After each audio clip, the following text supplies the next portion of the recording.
the XS Noize Podcast with Mark Millar.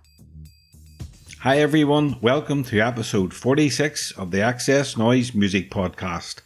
Thanks for downloading. I'm your host, my name is Mark Millar, and this week my guest is Argentine-born actor, writer and director Ben Cura. If you missed last week's episode, I spoke to Northern Irish artist Conor White about his new Dreamers EP, songwriting, touring and much more. So check it out, and if you like the podcast, it would be amazing if you subscribed and shared with your friends. If you want up-to-date music news, album reviews and interviews, then check out our main website at XSNoize.com. You can also follow us on Instagram, Twitter and Facebook. Here's XS Noize writer Dan Lynch with some highlights of what's on the website this week. In the interview section, Dan Volohoff has been speaking to Dinosaur Jr. founder Lou Barlow. Lou chats about his recently released solo album, Reasons to Live, and why lo-fi cassette recordings are some of the most interesting things he says he's ever done. Laurie Gava has been listening to Animal. That's the new album from Lump, the collaboration between Laura Marling and Mike Lindsay. She's given it a 7 out of 10 review, saying it might not be what fans of Laura Marling's solo work will expect, but it's an engaging listen and explores the idea of psychoanalysis. Finally, after the success of events like Latitude and Tramlines festivals in recent weeks, there's lots of new tour announcements. You'll find dates from artists like Johnny Marr, Enter Shikari, Whitesnake, Ingrid Andress and The Wandering Hearts. Get all the detail at xsnoize.com. Actor, writer and director Ben Cura is known for his work on various film, TV and stage productions, including Netflix Marcella, 15 Minutes of War, Gatecrash and his award-winning directorial debut, Creditors. He will soon be releasing his debut EP, Extended Play'No.1, and later in the year, the original motion picture soundtrack for an upcoming feature film. So sit back, relax and enjoy the XS Noize Music Podcast with Ben Cura. Hi. Hi Ben, how's it going? I'm good, how are you? Thanks very much for taking the time to do this morning. Oh, it's my pleasure. We'll get the lockdown bit out of the way first. Are you glad the world is finding a way out of lockdown? And, you know, how did you spend your time during lockdown? Were you being creative? First part, yeah, absolutely. I think also we've sort of been unlucky with the weather, to be sort of banal about it, but just finally getting some sun is definitely making a difference. Also just being able to, you know, be back on set, and sort of being able to see people and work with them, even though we still have to abide to, all of the COVID regulations and all the testing and things, which hopefully soon won't be the case. I'm not sure if you know that my background is mostly, I'm an actor. My bread and butter is film and television when I can, and there's a project I'm on stage as well.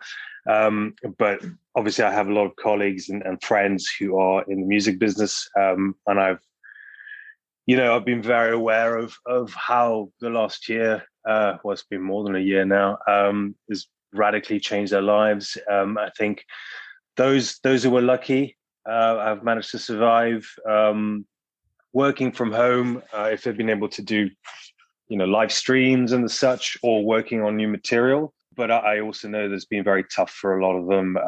And even the lucky ones who may have had a pocket of money to live off from, they still, I think, have gone stir crazy. So I think for me, lockdown, I've been very lucky in that I've been able to work remotely with a lot of more voice work, so a lot of narration and things like that. And one of the sort of results of sort of having been in lockdown is, and the reason why we're talking is that I've finally decided to found the right reason to release my music material. I've been involved in making music in one way or another for many, many years. I've started sort of studying music and playing the piano at age 6. And I was born in a musical family, so that's always been there. And for a very long time, I'd been trying to find, let's just say, a sound, but also a reason to release material, and me being happy enough with what I'd found to put it out there. And it's taken a long time. I mean, I've been writing and preparing things basically in demos and shaping projects and different albums for over, 15 years, if not longer.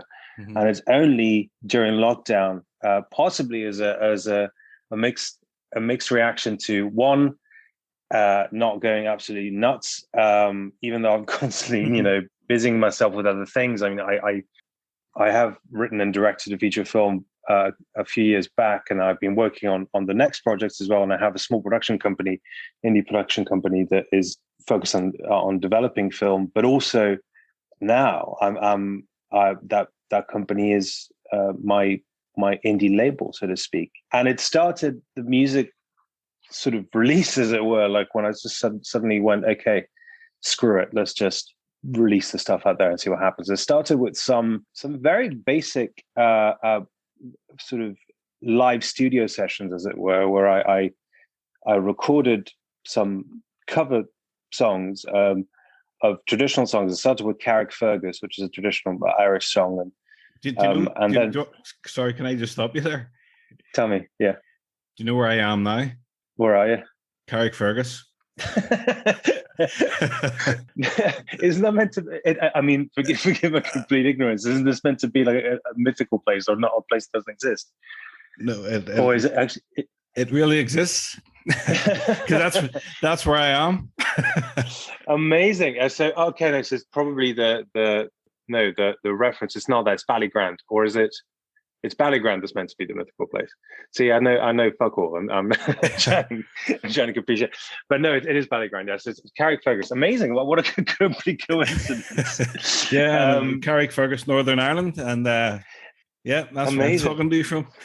Well, that's where it started for me. So or at least the stuff that I willingly put out there myself. I've been in some way or another in my acting work. I've been either, there were gigs that required me to sing or play instruments, and there were some things where I had to record stuff for promotional purposes. But Carrickfergus was the first thing that I released. It's not out there anymore. I did pull it. I think I might revisit it later on and do it properly. Well, you have to now. I mean, that's a saying. I think I have to say that now. Yeah, exactly. Now I'm talking to you live from Carrickfergus. Yeah, it's gonna have to happen. But that was very simple. It was just me singing, and in my studio here in London, my home studio, just piano, and I think probably, I guess it was I guess at the time, especially at the height of the very first wave, where it was. The majority of people passing away were older people. I guess the line of like, so come ye young men and lay me down.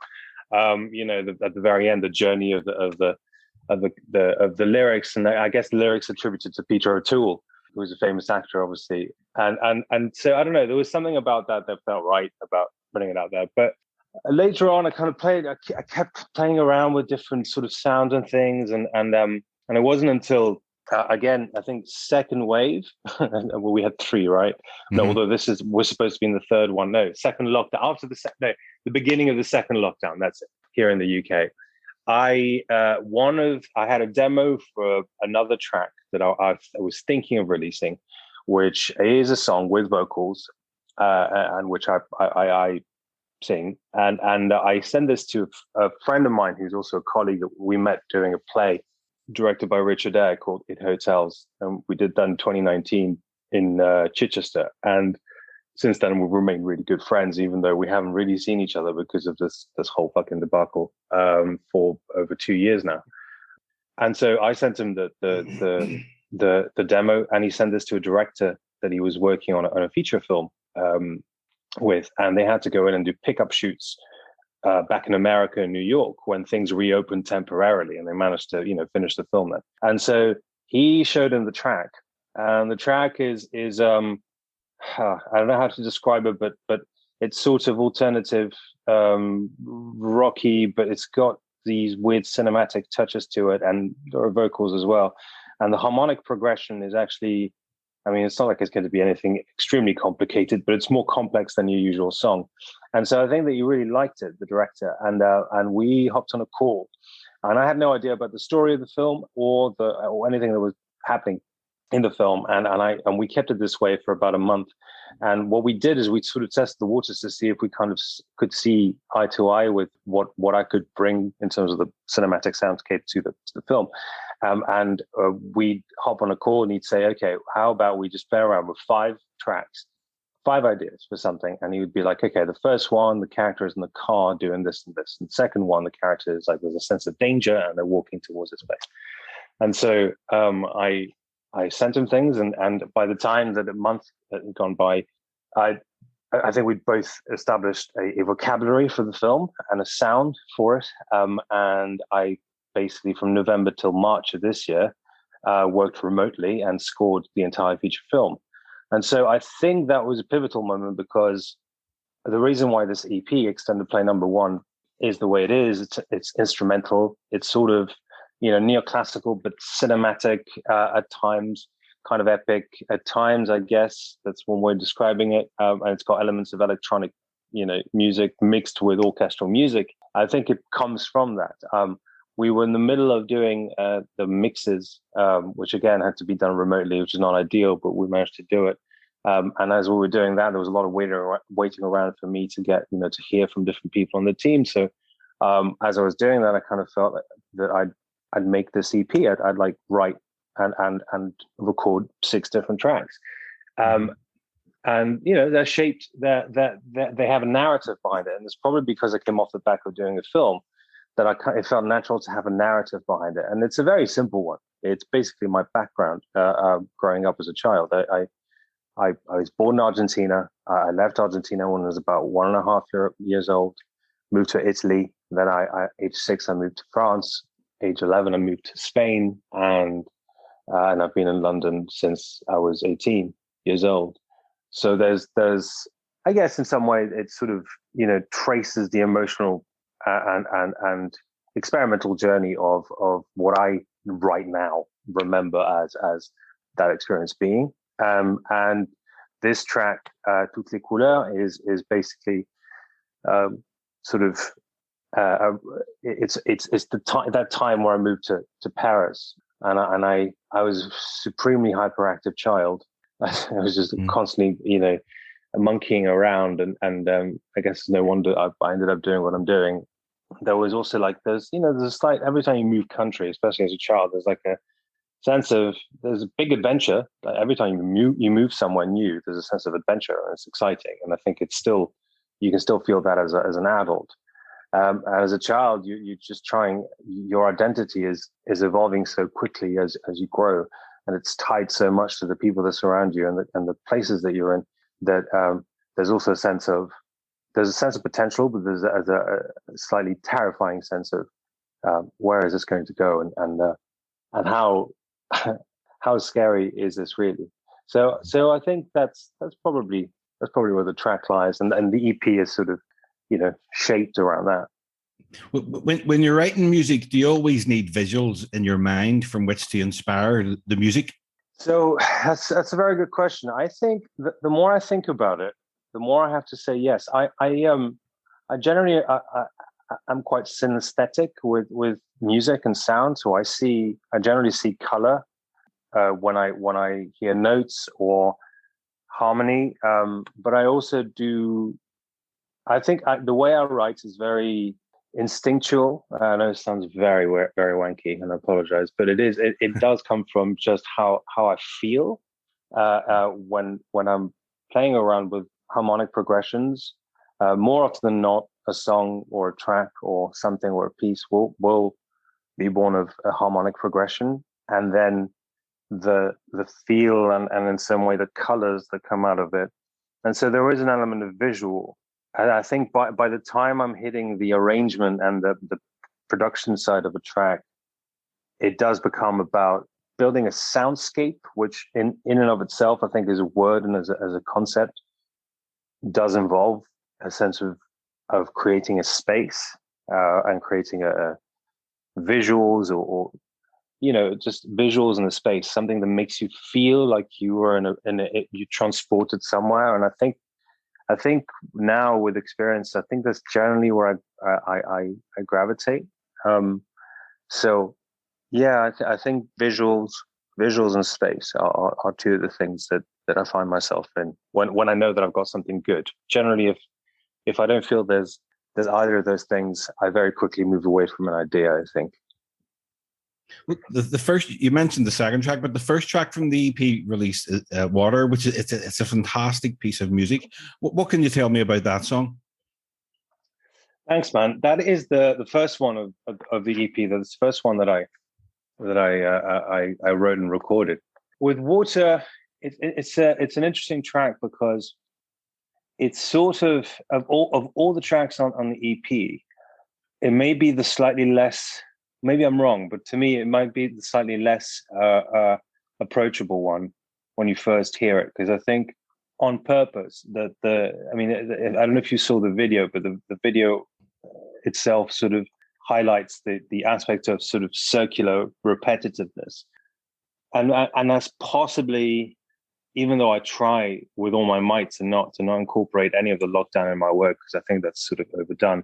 I think maybe in some way, that being the first track, it was sort of some of the echoes of being stuck in a place and sort of Groundhog Day and this circular repetitive sense of like, okay, maybe I'm coming above water, maybe I'm going to see the light, maybe this is it, maybe I can come out for air, and then you just plunge right back into the bottom of the ocean or the sea. Mm-hmm. And I think that's where the track came from in terms of feeling, and musically, as I say, there are some elements rhythmically that kind of clash with that. There's a slightly more I don't want to say bossa nova-y sort of a rhythm, but it's like it's a kind of like a jaunted rhythm, which is sort of laid underneath the strings, which the strings are kind of very languid and even though there are some sections of the strings, the violas particularly, that undercut with a sort of repetitive rhythm, the idea is that there's this fight of someone trying to get out of this sort of vapid state. But yeah, it's interesting to see how people have received that track because in my mind I was like, okay, well, I think of all the tracks on the EP, this might be the slightly less approachable one, but maybe once you hear it once or twice, it sort of draws you back in. I'm not entirely sure. I'm still trying to see what people say about it. You mentioned the new single, Tous les couleurs, meaning all the colours, about your childhood in France. When you listen back to that song, does it evoke different childhood memories for you? I think what it does to me, I mean, I've listened to it so many times. One of the ways that I decide whether I keep something or not is whether I sort of do a sort of a series of tests. I first, if I come back to it and feel that it's an interesting idea to develop and I develop it, that's a very good test first. And then once I have a finished product, before I send it over to mix and master, I kind of listen to it. I just, even if it's with my AirPods, which is not I know I'm very aware of this, acoustically it's not the best choice, but I don't listen to it for that. I listen to it because I want to go out into the street and maybe walk around and see how that fits emotionally and tonally at different times of day. So for example, I'll go out first thing in the morning and go out and grab a coffee, and I listen to it on the way there and then on the way back, and then see what happens if I'm commuting somewhere or if it's later in the night and I think by now for me it's moved away so much from the original point when I decided to when it was connected to the childhood memory in France. It is now it's so much more abstract now in my mind. It's more about it is more about energy and it's more about being able to push forward and to have a sort of wider outlook, and to be able to think that even the things that seem to be more out of reach are possible. And I think that's probably where the childhood wonder comes, right? It's this belief that you're full of potential. And as we grow older, we have to, for one reason or another, we have to sacrifice potential. That's the only way you can grow. You can't always have a myriad options. You have to at some point say, okay, I'm going to say no to these 5 and focus on these 10. So that to me is what it evokes right now. But I think those things change with time. And I think if a song can bring you back somewhere, but also grow with you, I think that's to me, that's something worth achieving. I mean, you mentioned the soundtrack, and I'm very interested to know the process. I mean, I assume you're given a certain edit of the film, and you work along with the director. You know, I'm interested. How difficult is it to create the emotion from the screen musically? Yeah, that's a very, very good question, and I think I can only answer it in part. The reason being that I've only got this film under my belt as an experience of it, and I think that I'm sure if and when I work on more projects, I'll have probably a more rounded answer to it. But was it a scary experience? Was it scary doing it for the first time? Look, I think I was very spoiled on this because, and the reason why I'm saying I was spoiled is because I think my relationship and the director is just we're very much on the same wavelength, and it doesn't mean that everything that I offered was taken as is and we didn't have a collaboration. On the contrary, it meant that we were actually able to collaborate and to I would propose something and he would be like, that's exactly the opposite of what I thought, but it works. And then he'd be like, okay, well, how about this? We just go here. But in terms of the process itself, it was fascinating. I mean, like I said, having directed a film and having been in his position before, the position of the director, basically working with the composer and going, see what you have, see what you see what you find, and then bring it over to me and we can work from there. I think I was able to obviously flip it around and be like, okay, I know what my place is here and I know how much I can help him and how I can be helpful. So I think I wasn't necessarily scared. And I was actually I was very excited. And I think that's for a first experience scoring a feature film, that's very, very lucky to have someone who also, because I went in with some pretty out there ideas on the first pass. The way that if I was to sum up the entire process, it kind of was 3 stages. So the very first stages, as I mentioned earlier, was without me knowing anything, without having seen a cut, without even having spoken to my friend about the story. I just knew that he was in it. I just knew that he was playing a character. And I obviously can't tell you any more about the story now because it's still under wraps. And hopefully the film will be released to the public, probably in festivals sometime at the end of this year. But so I knew there was that. And I knew that the core story. Sorry, I didn't know the core story at that point. I just knew there was this character. And I only knew I knew my friend. So I'd kind of had this very vague, and I knew him as a friend, I knew him as a colleague. I acted opposite him, so I knew kind of how he is as an actor. So in my head, I was like, well, okay, well, that's what I have on one end. And on the other end, is what I have is what he was roughly telling me of the emotional beats of some of the stuff that he wants to kind of see what I come up with. And then once I got the very first rough cut of the film, then the trick here was to find the heart of the film, right? Because a score is so ridiculously integral to a film. It can elevate it massively. It can take the heart of the film, the through line of the film, even the narrative through line, which is not necessarily obvious, depending on what the film is. It can take that and highlight it in a way that even sequences that during a rough cut without music might not make sense, narratively suddenly make sense. And also emotionally, they have this power of not only just bringing together an entire moment in the film, but also being something that sticks to you and resonates later once you finish watching the film, and it becomes the identity of the film. So I didn't really think about this is what I have to do, but I knew that I had to do that. And so I think very quickly, and don't ask me why, for this film, it felt very easy finding that. I'm sure that for other projects, it'll be very, very difficult. And then after that stage of finding essentially the heart of the film, I basically over-offered music. I basically scored pretty much the entire film. And then after that, the third stage was whittling it down to like, okay, maybe we don't need music here.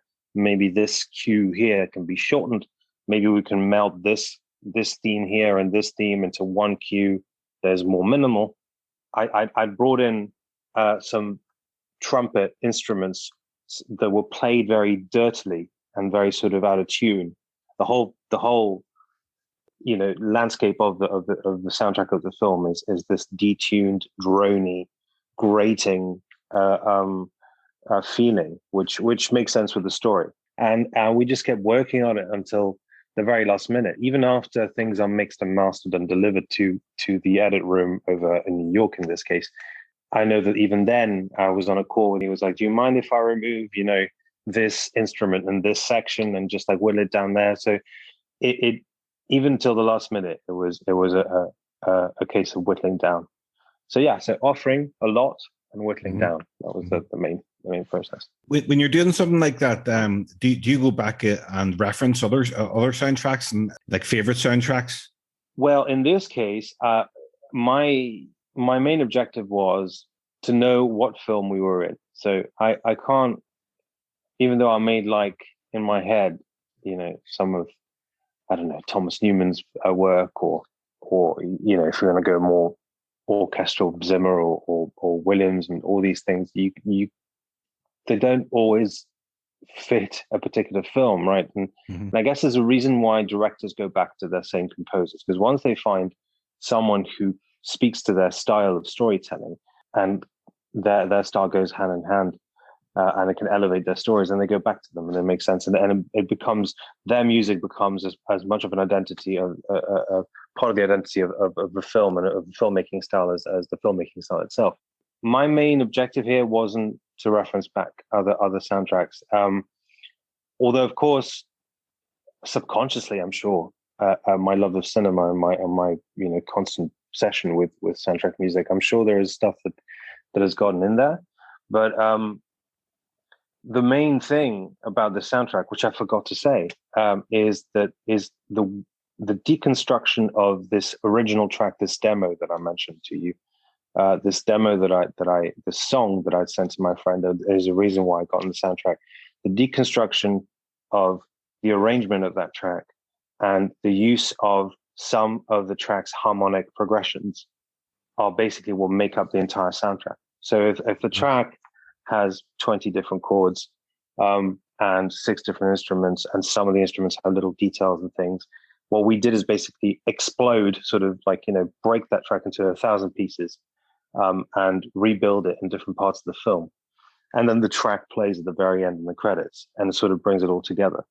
So I think the limitations of that, limitations of budget, and limitations of not being able to actually record with real musicians, physical musicians, have made it so that I had to go very minimally and picking things. But it was great. It was a really great experience. And I think having limitations always helps. It helps creativity. Ben, you're a man of many talents. You're an actor, filmmaker, and musician. Which do you enjoy the most? Wow. So, it's look, my bread and butter and my passion is telling stories. And I think, look, acting remains and will always be my main occupation. But I think acting in itself is only one side of the coin or the diamond, right? You have different facets to the same diamond, and as long as I'm telling a story, whether it be in front of the camera, behind the camera, as a writer, as a musician, God, I'm sure there are many other ways I haven't explored, but I think for now I've got my hands full. I think that is my main passion, really. If I can do that well and take from one thing, from if I can take from filmmaking and acting and apply it to my music, because maybe it's about feeling and visuals, and that's probably, I'm sure it comes from that, then great. And if I can then go back into my acting and there's something about the filmmaking and the music aspect of things that seeps into it and makes it better, then I think they're all sort of part of one multi-headed snake, so to speak. Well, when you're not doing any of that, what do you do in your downtime? How do you relax? Oh, I wish I knew how to. I struggle. I have to say, I haven't been very good at relaxing of late. But one of the main things that I do on the daily is I go to the gym every single day. I do CrossFit, and it's an hour a day, and I've been doing it for 6 years. And it's an hour of the day where I'm not thinking about anything else but what is in front of me. And I guess in and of itself, as a hobby, there's quite a lot of challenge in it. But it is a physical one, right? So a lot of this stuff is mental, creative, and there's a lot of exhausting aspects of that. But if I can then just think about body for an hour, then I do that. And I used to have a lot more time, but I don't anymore. But I used to love gaming. And unfortunately, I don't have a lot of time now, but I hope I can do that again. But then when it comes to watching things, the problem is that increasingly it's difficult for me to watch shows and films without thinking of work. So unfortunately, I have to find other things. I try when I watch, if I watch stuff, weirdly enough, things that will relax me is watching lectures. About either psychological lectures or interviews or podcasts. But yeah, I think I really need to try and find some way of just really doing nothing. I think I'm very bad at doing nothing, and I think my health would thank me if I found a way to do that. I like to ask my guests the following questions, and that's mainly always musicians that I speak to, but it's very rarely I speak to somebody who acts, directs, and makes music themselves. So these are sort of music related. But out of all the music in your collection, which artist or band do you have the most albums by? Very good question. So I have a very eclectic collection of music, and I have pretty much. I don't really think of it in terms of amounts. I just have a huge variety of things, and literally it will range from neoclassical to hip hop to hardcore electronic, Russian electronic, R&B, all sorts of things. I do have to say that I have a tendency, weirdly enough, and again, I'm not saying this because you're in Carrickfergus and I'm in Carrickfergus first, but I generally tend to have a lot of Celtic and Irish music, whether it be particularly island-based Celtic music or Celtic music from other places like the Basque Country or places in Spain or the south of France. I do have a huge collection of Jordi Saval's chamber recordings. He does a lot of he's got two suites, the Celtic Viol 1 and the Celtic Viol 2, and where he plays a Celtic viol, which is an old sort of cello-like instrument. And those arrangements are, as I say, very sort of Celtic, folkloric Celtic stuff. I also have, I used to have, I need to find it again. I used to have a lot of recordings of some folklore, of Argentinian music. The charango, which is this small Andean guitar, which is basically not a guitar, it's a mandolin. It's more like akin to a mandolin. The weird thing that you find is these connections between Celtic music and Argentinian folkloric music. Not always, but sometimes there is a very close connection, and it probably comes from the fact that the way the instrument is built and what it can reproduce harmonically. But that is when it comes to like world stuff. But other than that, I also have DMX Pass recently, so I like added all of this stuff again, and I was listening to it back to back, and have a lot of Motown. I'm a huge fan of Michael Kiwanuka. I have all of this stuff. Huge fan of Michael Kiwanuka. But also have Ludwig Göransson stuff, and sometimes I go and like find some weird artists like Moa. I don't know if you have heard Under Your Skin, which is a song that was featured in what is it, Night Stalker, I think, the Netflix documentary. And I think pretty much everyone in unison, when we all watched the documentary, which we all binge watched, I think the track comes up in the very last episode when there's a big reveal of the character, which I won't spoil. I mean, the real person that was a Night Stalker. And I think we all Shazammed it, and we all found that it was not anywhere. It was not released at all. And so there was this big scramble on Reddit and on forums going like, where the fuck is this track? What's going on? And I think like for about 2 weeks, we all had to wait until it was released on Spotify and Apple Music and stuff. And now I'm very happy to have it there. And I go back to it sometimes. I think it's got like this weird eeriness and darkness to it. But I think we could talk for hours about what I have in my library. It literally is a never-ending cacophony of different styles. And I'm open to anything as long as it's good. Well, I can recommend something to you. Actually, reminded about it in my last podcast. You said you like Celtic music, and there's a soundtrack by Mark Knopfler for the film Cal, which was set in Northern Ireland. Check that soundtrack out. It's really amazing. It's fantastic. I'm writing it down. It's Mark Knopfler, the theme from Cal. It's on Spotify as far as more, but it's Mark Knopfler, so it's going to be great anyway. But it's the sounds he can get from a guitar and the stuff he does in that soundtrack is amazing. It's my favorite. Nice. I'll check it out, man. Thanks. What's next in your immediate feature, Ben? I was meant to film something which I can't talk about just yet this summer, which got pushed to the end of the year. That's a feature film, and again, that's all I can say. So I'm basically waiting on confirmation. Hopefully they'll go ahead later in the year. So it basically means that my summer is unexpectedly open again.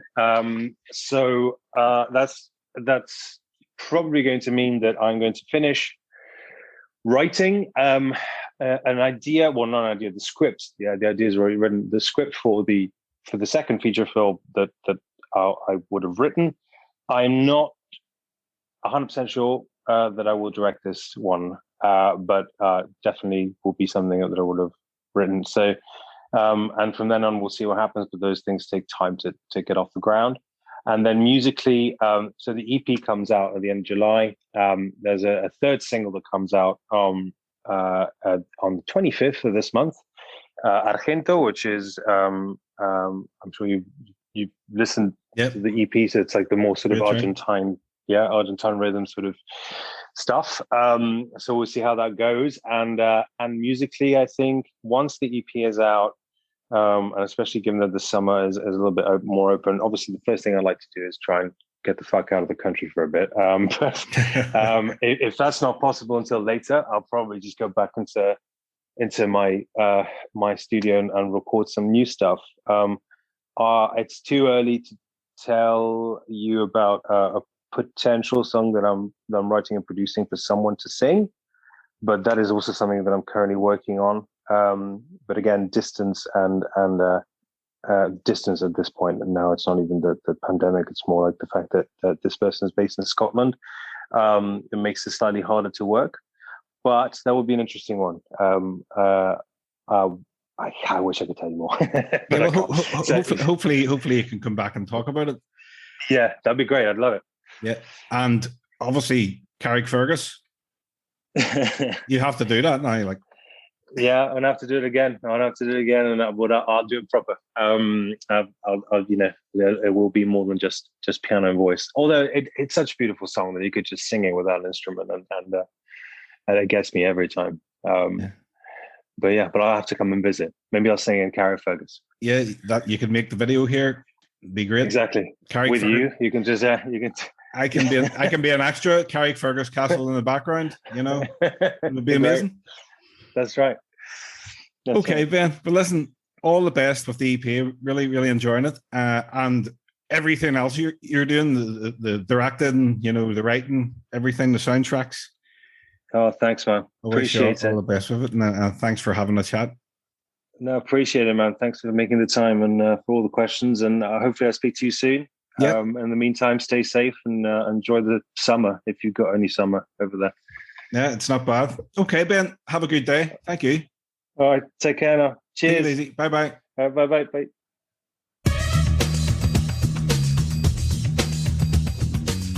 The XS Noize Podcast with Mark Millar.